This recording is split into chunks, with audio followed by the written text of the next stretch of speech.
Hello everybody, this is Stuart Wilde. Welcome to our program on the 33 steps to reclaiming your infinite power. Before we go into the actual text and talk about the whole philosophy of the 33 steps, let me give you a little bit of background about myself. Up until the age of 11, I was raised in Africa. It was a very, very liberal existence. Basically, I played on the beach. In fact, I cannot remember any school that I went to before I was 11. I'm sure I must have gone to some schools, but I've forgotten them. That's how much impact they had upon me. I cannot remember the name of a school, any of the children that were there, the classrooms, the teachers. School was not my trip until I was 11 years old anyway.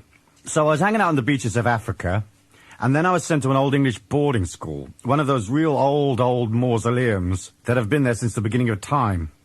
It was really strict, and it was loveless and grim, and had loads of rules, and an enormous amount of restriction. I stayed at the school from the age of 11 to 17, and by the time I got out, I was keen, real peachy keen, on discovering freedom. I thought to myself, hey, I've had freedom in Africa, then I had restriction. I've done restriction, I've graduated from restriction, now give me freedom again. So part of my journey in life has been discovering freedom. In my 20s, I decided that freedom came from money. I didn't know any better then, so I hurtled out and tried to make a pack of money as quickly as possible. In those days, in England, it was the back end of the swinging 60s, and things were really hopping and bopping. So if you were a lively lad, money came your way, and I made oodles of it. I was in the jeans business making 20,000 bucks a week, and that was in the olden days when a buck was still worth close to a buck. At that time, I was about 21 years old. But having loads of money so young was almost fatal. I went down the ego's path of self-destruction. Drugs, sex, rock and roll, and all sorts of nihilistic activity that was guaranteed to kill you before you got to 30.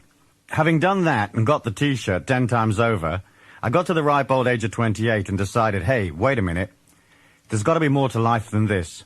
And that's what got me into my spiritual quest. I think for all of us, we have to have at some point the desire. Sometimes the great wonderful goodness that is the invisible universe around us delivers to us a change, a special turning point. In the film business, they call it a plot point, when suddenly 20 minutes into the film, something different happens. Well, some people have a plot point whereby they get terribly sick. For others, they have a plot point whereby they whack a tree, like at 70 miles an hour, say. That usually turns them round. Or there's a divorce, a death in the family, a bankruptcy, or something weird happens. Generally speaking, when the ego's ticking along and is very pleased with itself, it doesn't want to consider, and it won't allow you to consider, spirituality, different belief patterns, ancient wisdoms, consolidation of power, and personal disciplines, or the kind of stuff that is involved in the sacred quest. Usually what happens is you have to burn out all of the ego's options first, and then whack a tree. So when you read in the newspaper that 4 people whacked a tree last night, know that they're basically seeking their infinite self. Of course, listening to this study course and following the simple instructions is a lot safer. But some people are in a hurry to discover themselves, so they whack a tree instead. It's basically their desire to reach God. That's what they're doing. So you don't have to get too emotionally upset. It's just the process of arriving at God. They just did it rather quickly. Well, I did my arriving at God by 28 because by then I was really bored, really fed up and totally psychotic. I mean, I was totally dysfunctional. One day I did a very clever thing. I got rid of everything. I got rid of the Rolls Royce, the staff, all the hangers-on, and I gave what was left of my business to my partner.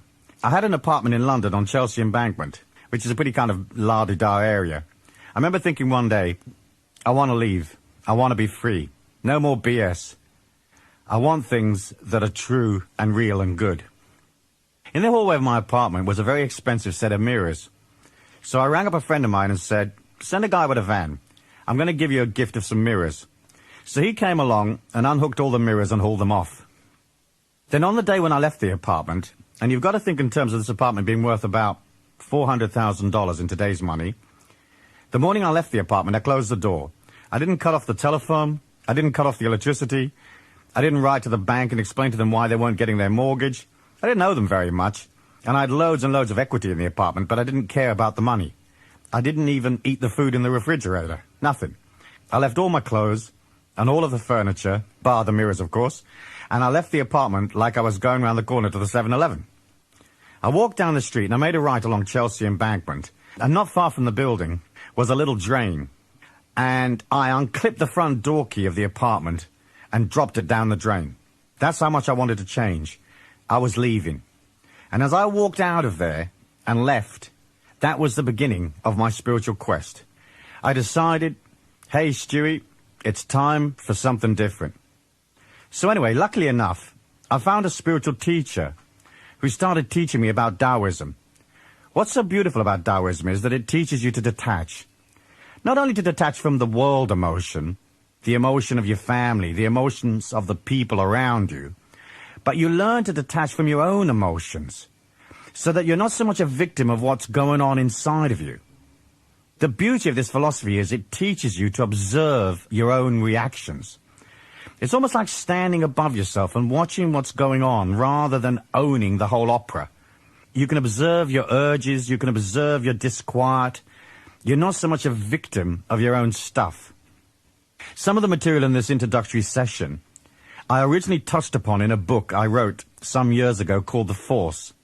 In that book, I explain the whole idea of the infinite reality in all things, and I introduced the reader to the idea of the Taoist philosophy.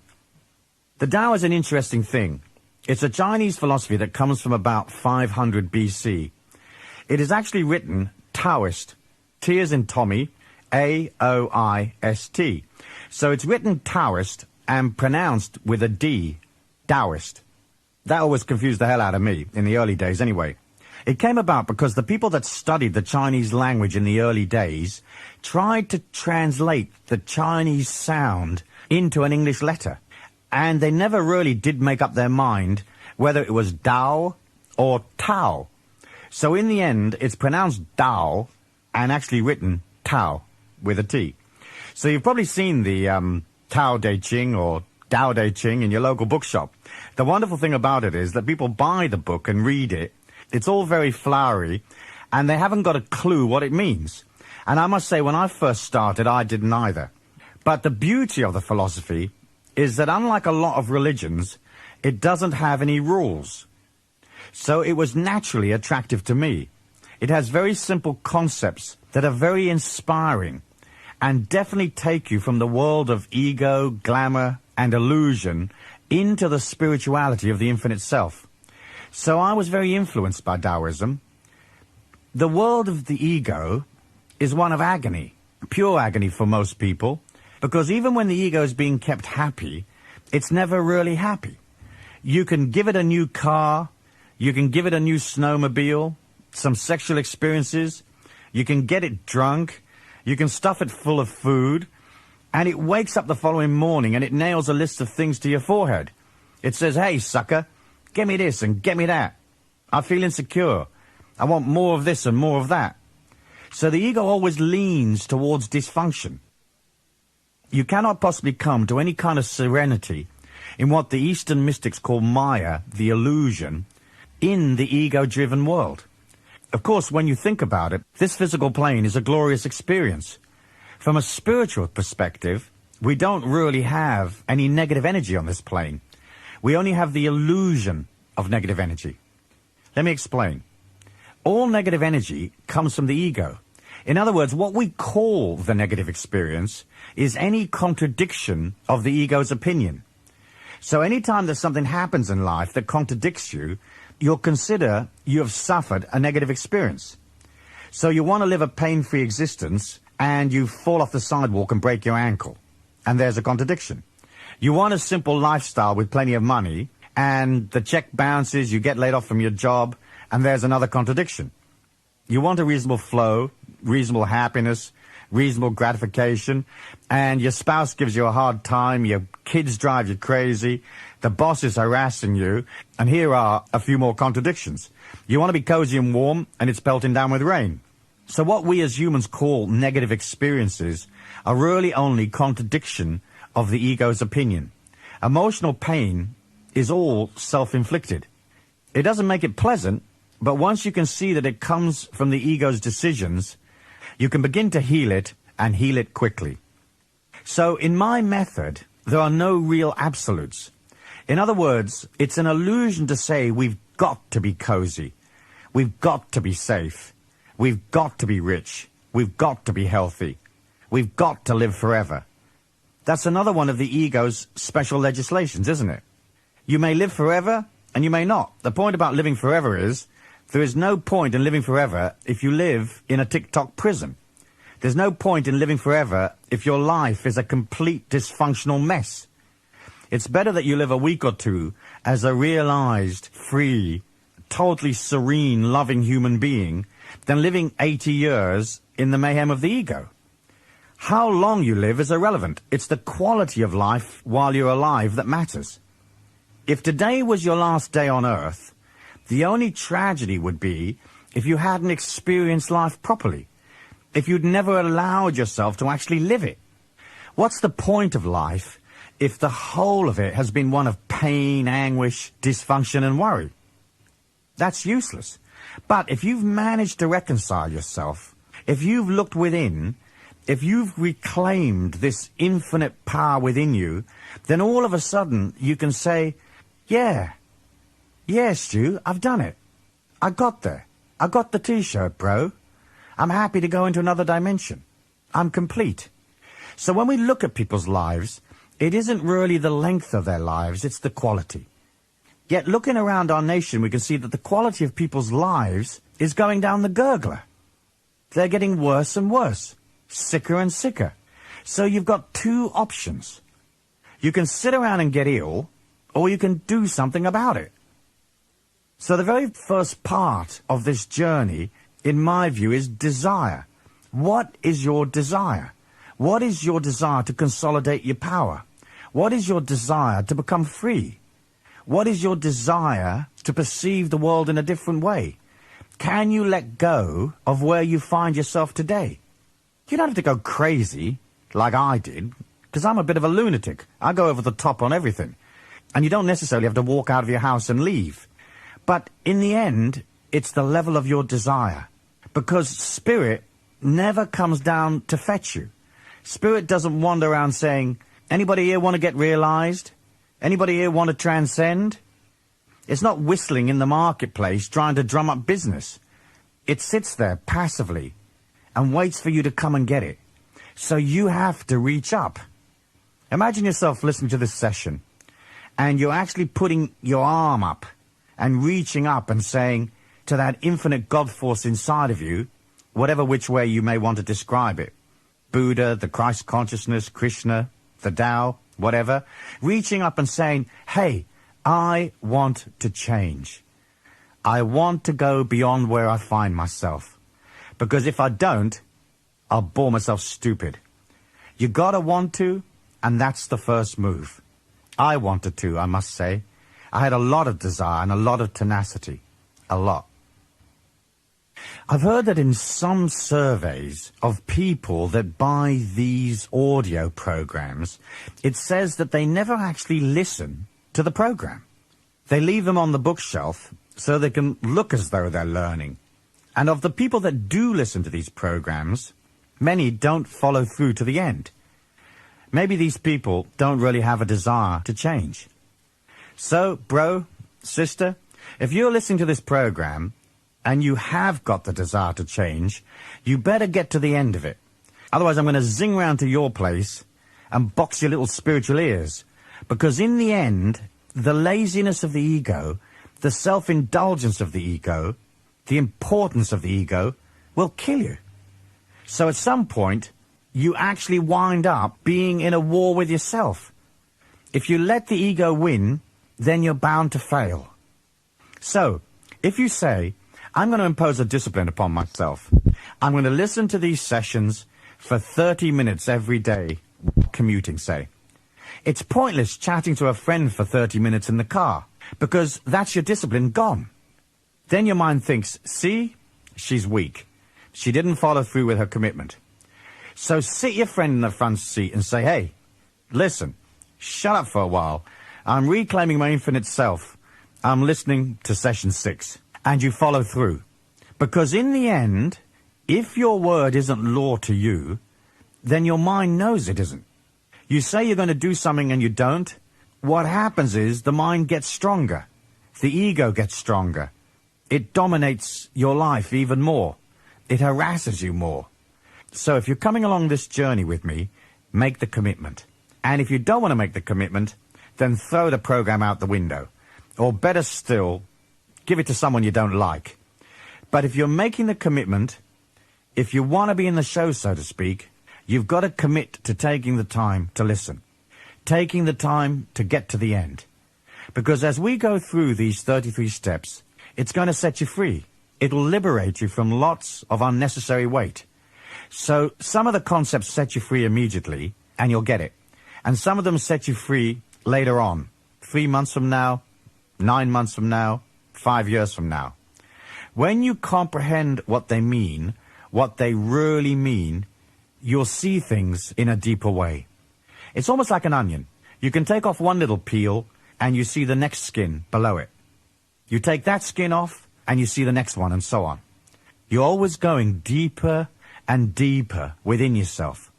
So stuff that you heard 10 years ago, sometimes you hear it again, and suddenly you see it at a whole different level, in a different light. So that's what this thing's all about. It's about desire to evolve, desire to become something different. Certainly, I had desire, as I mentioned before, being brought up in Africa and going through a very rigid English education, and then into a very rigid English society. I really cranked up inside of me the perception that I didn't fit. And of course, there are millions and millions of people around the world that don't fit. In my books, I call them fringe dwellers. The fringe dwellers are not hobos or hippie travelers necessarily, and they're not anarchists that are trying to blow up City Hall. They're just people that know there's something else other than the ego and TikTok and control and the institutions. They're people that know and believe in a different reality, an alternative idea. The fringe dwellers are not necessarily attacking anything. They just don't fit because they've sort of worked their way out of restriction, so to speak. They've worked their way through the popular emotion and the popular beliefs, and they've worked through TikTok and all of that stuff. They live in a different world. And yet, they may still be driving a bus for the city bus company. But in their hearts, they've moved to the outer edge of this human evolution, to the outer edge of the popular emotion that most people consider normal reality. I'm certainly a fringe dweller, and probably you are as well. Otherwise, you wouldn't have been attracted to these teachings. If you don't know you're a fringe dweller, sit down and have a little think about it. I'm sure you bloody well are. You know, like, you're weird, man. You're totally weird, and I'm totally weird. And there's millions of us, weirdos all over the planet, that are actually different in our consciousness. What happened to me is probably what happened to you. As I tried to fit, as I tried to mold myself into the three-piece suit, to mold myself into the English class system, the whole social structure, and trot off to Royal Ascot and get a top hat and all that, and go to the races, and there's the Queen moseying up the track in her little carriage, and everybody's so la-di-da, I couldn't do it. I couldn't fit. I would laugh and think to myself, what the heck am I doing here? The bottom line comes down to, hey, if you're a fringe dweller, if your mindset doesn't fit, then just agree to not fit. Why struggle? Sure, you've got to do things at work. Sure, you've got to show up at Christmas time and do all that away in the manger stuff. But in the end, in your heart of hearts, what you've really got to do is design a bridge that is going to take you from this side, where it's all TikTok and restriction and not fitting, across a river of consciousness to the other side. And that's where the infinite self dwells. Once you start to look at the world as energy, once you start to look at yourself as energy, once you have the desire to perceive, you will automatically write a different evolution for yourself. Think of it like this. Most people that are into consciousness, that are into working on themselves, accept the idea that life is created by them. If you're imbalanced, things go wrong. If you put out a lot of negative energy, you get a lot of negative results. These are not particularly awesome, shattering concepts for people. Most people are beginning to accept, or they already accept, that they create their reality. However, think of this. If you're inside the popular emotion, If you believe what everybody else believes, if you tick-tock along the way they tick-tock along, you're bound to wind up inside the group evolution of your people. You're bound to wind up where they are going. Because if you're not thinking differently, if you're not acting differently, if you don't have a different perception of life, you've got to be putting out what everybody else is putting out. And you'll wind up where everybody else is going. I've asked people in my seminars and lectures, how many of you are prepared to do nothing and just sit and be dragged along in the collective popular evolution? Because if you're happy to do that, you're going to wind up where everybody else is going to wind up. Of all the places I've played, and I've played hundreds of cities, I can think of only one person that ever put up their hand in response to that question. And I said to him, fine, if you want to sit there and go along with the popular emotion, the popular evolution, good luck to you. But most everybody wants to go to something different. But if you think the way that you've always thought, if you do the things that you've always done, if you act in the same way, if you have the same emotions and beliefs, you're bound to wind up where everyone else is going. If you don't fancy that, you've got to change. You've got to select a whole different belief pattern, a different emotion, a whole different way of operating. Discipline, silence, respect for the spirituality within you. You can't have it both ways. You can't just sit and do couch potato and go, yes, oh, that's a lovely idea. Oh, yes, smashing. Oh, yes, very positive. Very nice. Oh, lovely. And do nothing. You've got to be action-oriented, and you've got to want to. You've got to have the desire to change. And that, of course, is the key. Wishing to evolve. Wishing to change. You've got to remember also that you're not on your own. I believe that the whole of the planet is basically one consciousness. That we're all little microscopic bits inside that consciousness. The whole of the human mind, in my view, is like one great hologram. Each of us, one dot in the hologram. You and me. If I change, it helps you. If you change, it helps me. Bit by bit, this whole consciousness thing has spread all over the world. It's kind of crossed religion. It's kind of crossed institutions. It is the journey back to God. You can call God anything you want, because I'm sure he, she, or it doesn't give a damn what you call it.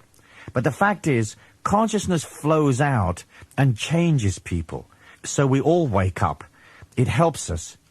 We are moving the evolution of this planet forward. So if you incorporate a couple, 3 new concepts in your mind, and you raise your energy a little bit, you consolidate yourself, then that helps other people, especially the people that you come into contact with, that are going to feel your energy, that are going to see the difference. But I also believe, in the general sense, as your consciousness raises, the collective consciousness of all of our people becomes more aware. So we're all pushing energy in the same direction. We're trying to create a more loving, more conscious, better put together society for all our people. Hey, it may take a little while. It may take everybody 500 years to go beyond being so asaholic. But hey, what difference does it make? If you're infinite, it can take as long as you like.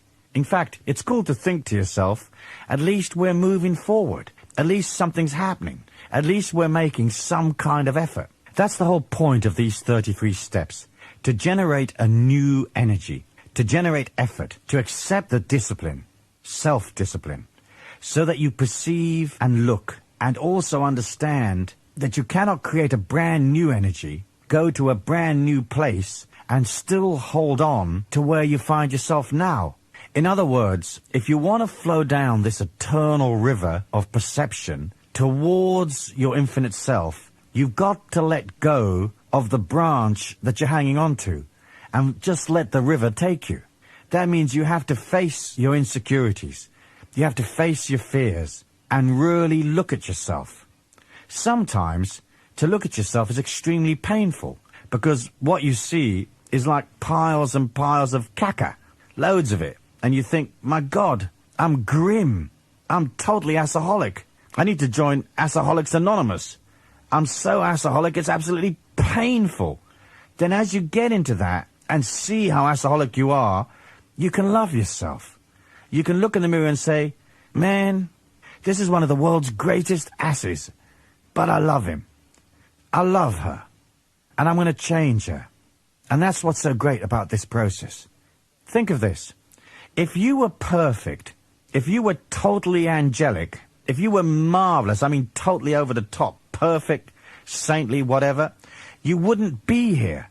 The whole point of our evolution on this earth plane is to come down here with all the crud and all the muck and all the violence and all the sickness and the fact that everyone is so dysfunctional and ill, and we have to accept it, accept the restriction. Just getting into this physical body is a very restricting experience. You wake up in the morning and there it is, 180 pounds, much too fat, and you have to schlep it around all day and haul it about. Just being in the physical, that's grim. You got to haul it around. So we accept the restriction. We accept the negativity. We accept the ego. We accept evil. We accept all of these things in order to transcend them. Because if this place were perfect, we wouldn't show up. We wouldn't incarnate into this body. We'd look at it and we'd think, nah, it's much too yawnsome. It's too boring. I'm not going down to the physical. It's just like watching paint dry down there. There's nothing going on. So you are what you are, and you have what you have. And it's all up in the air. It can go either way. But you've got to want to drive it towards that infinite self. You've got to want to come. You've got to want to let go and make the journey. At this point, I want you to come to the next session, okay? No ifs, buts, or maybes. Just get on with it. Good on you. See you at the next session, and don't take long, because I like my spirituality on the hurry-up. I can't mess around waiting for you, and you can't mess around waiting for yourself. We're going to get this concept, and we're going to get it quick. That's what I like about Taoism. It's short. It's the only philosophy in the world that's only 81 paragraphs long. When I saw that, I thought to myself, bro, this is perfect. I like a philosophy that's only 81 paragraphs long. Tiny little paragraphs at that. Almost like a poem, really. Perfect. Nice and short. Next session. Let's go, bro, sister. Let's go. Ciao.